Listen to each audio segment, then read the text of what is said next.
The fossil record is an incredible thing. It gives us an invaluable glimpse into the ancient prehistory of our planet and the life that once inhabited it. And without it, we'd have very little clue about the long and complex evolutionary history of all the wonderful organisms around us today, or indeed our own origins. But sometimes the fossil record turns up something so incredibly weird and confusing that it just sends paleontologists absolutely mad. This is indeed the case with an organism called Ainiktozoon loganense. A creature so bizarre that for many years since its initial description in 1937, paleontologists were looking at this animal upside down, with it not being until 1997 that this mistake was finally realised. Remarkably, not a great deal of research actually seems to have been done on this organism, despite the appeal of solving such a strange fossil mystery, and Ainiktozoon remains a pretty obscure prehistoric organism. The first fossils of this creature were uncovered possibly as early as the mid-1890s, with most of the original specimens used as the basis for its description being found during a geological expedition around 1904. 32 fossils were originally recovered, and the site of the discovery was in the Silurian-aged Ludlow group that outcrops in Scotland.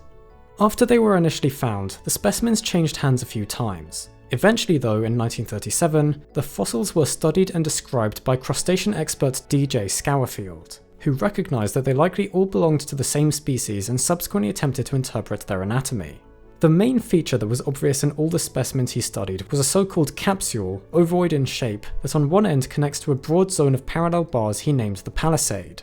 On the upper surface of this palisade he noted some fine branched cirri, and then also attached to the capsule were two segmented rods, which he named the primary and secondary rods. The primary segmented rod was the lower one in his interpretation and possessed a series of 8 to 9 sharply pointed bifurcated spines, while the secondary rod is almost constant in width and meets with the primary at the end. The two rods are then also connected along their length by structures that continue past the secondary rod and end in lobes. 9 or 10 of these lobes were said to be present, and in this original interpretation, they were not thought to be paired, instead running in a single row down the middle of the rods.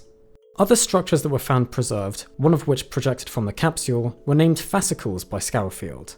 The one connected to the capsule was illustrated as pointing downwards, tapering towards the end and also curving slightly forwards.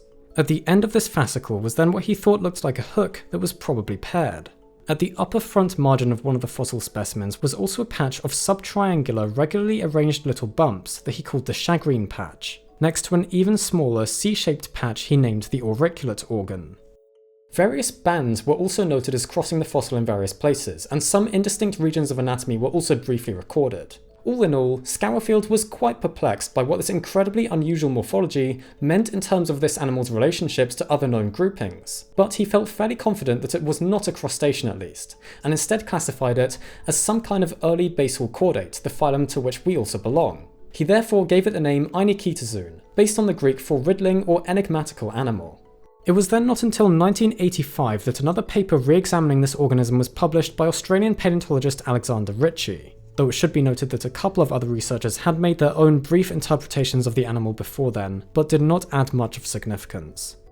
Ritchie ultimately agreed with Scourfield's interpretation that Ainiktozoon was a sort of early chordate, but based on newly available specimens that had been discovered in the years since the initial publication, some more anatomical details were revealed.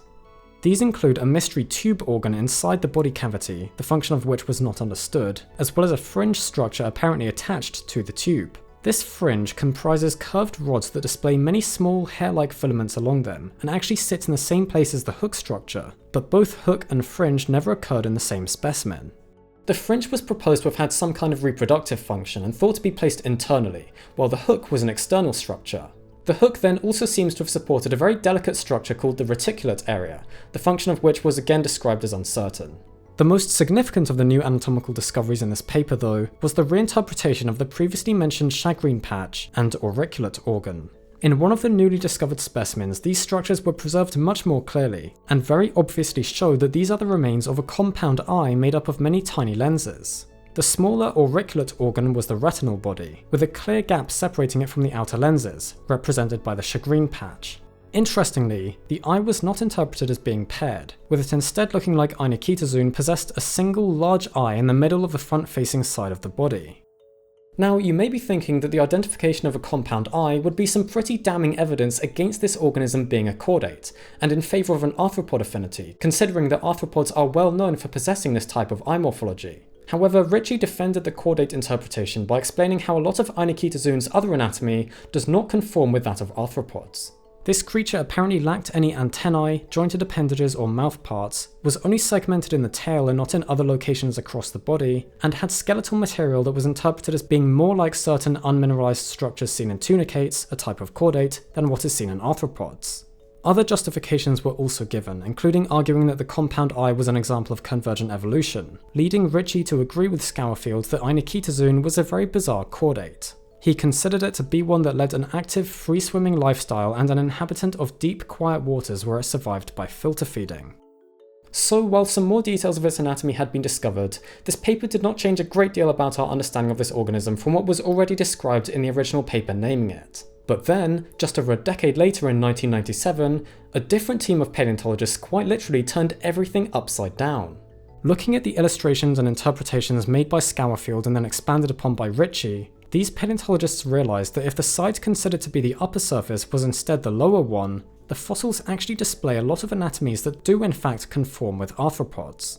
Examining a few more newly found fossils too, this research interprets Ainiktozoon as possessing a tall carapace at the front which covered a segmented body, from which 8 branched limbs with paddles on the end project, these being the lobed structures that Schowerfield originally identified as projecting from the rods. The capsule with the filamentous cirri on top, now positioned upside down, is considered to be a very muscular foregut, and the cirri thought to be gills, and the so-called fascicles, the odd bands inside the carapace and also connected to the capsule, are said to be traces of phosphatized muscles which would have dilated the stomach and moved the carapace.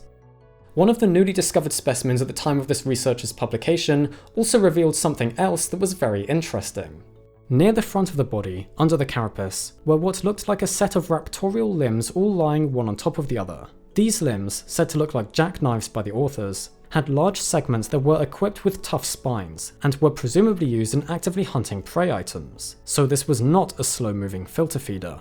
All of this evidence therefore resulted in the paleontologists reclassifying Ainiktozoon as an arthropod, specifically in a class called Thylakocephala. This grouping contains a number of other very weird-looking members that lived from potentially as early as the Cambrian until the late Cretaceous. The exact classification of this clade within the arthropods is itself a bit of a mystery too, but it's possible that they represent a lineage of crustaceans. And that's about the last bit of major research that's been done on this organism. The relatively little amount of work that's been done on this bizarre animal has honestly surprised me as I researched this video. I thought that significantly more would have been done on such a mysterious and extraordinary looking animal, but I guess a combination of its obscurity and the difficulty involved in determining its true anatomy and affinities has led to Ainiktozoon slipping under people's radars, or possibly even caused them to just be put off by studying such a difficult animal.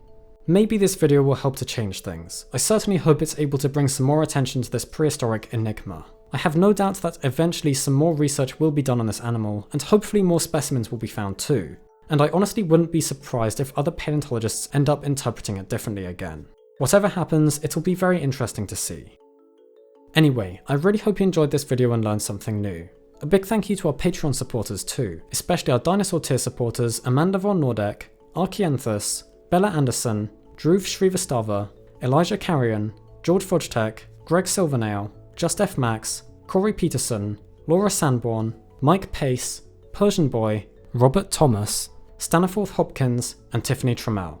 If you would like to find out more about our world, its history, and the wonderful life that surrounds us all, please feel free to subscribe to the channel if you think we deserve it, and if you would like to see more from us.